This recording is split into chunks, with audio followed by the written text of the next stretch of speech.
السلام عليكم، عاملين ايه؟ يا رب تكونوا بخير. احنا هنعمل معاكم النهارده احلى صينيه مسقعه. طريقتها حلوه قوي، لا لحمه ولا فراخ. احنا هنعمل كل حاجه دلوقتي، طريقه مش هتاخد مننا اي وقت.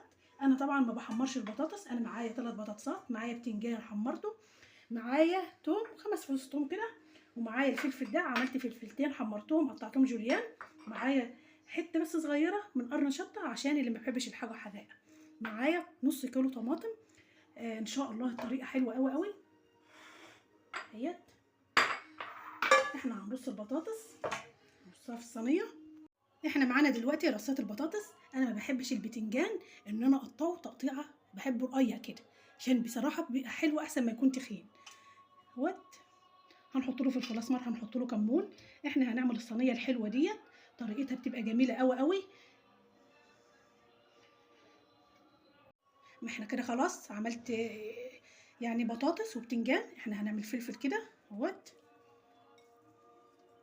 وبعد كده بعد ما اخلص الصينيه خالص انا هحط الثوم اهوت، وبعد كده في كمون احطه برده شويه اهوت، شويه كمون، شويه فلفل اسمر، شويه بابريكا، البهارات اللي عندك بتدي طعم.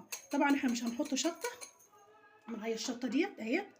وبعد كده هنمسك نرص كل الصينيه بالبتنجان اهوت، وبعد كده هنحط الصلصه ونقوم. انا مسخنه الفرن، ما بتاخدش مننا اي وقت. والطماطم انا ما بسبكهاش، كلها بتغلب بعضها عشان برضو ايه يعني تكونوا عارفين. بحط كل حاجه، يعني الطماطم بتبقى نيه، ما بدلهاش غلوه ولا حاجه يعني. انا كده رصيت صينيه البتنجان، البطاطس مسقعه البطاطس والبتاع البتنجان حلو قوي. وبعد كده احط شويه الملح اهو، حاطه نص كيلو الطماطم ده اهو، كله يغلب بعضه. بصراحه بتبقى حلوه قوي قوي قوي كده. انا مسخنه الفرن، هحطها في الفرن وبعد كده هوريها لكم.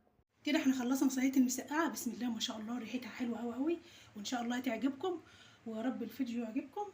وما تنسوناش في اللايك والاشتراك. والسلام عليكم ورحمه الله وبركاته.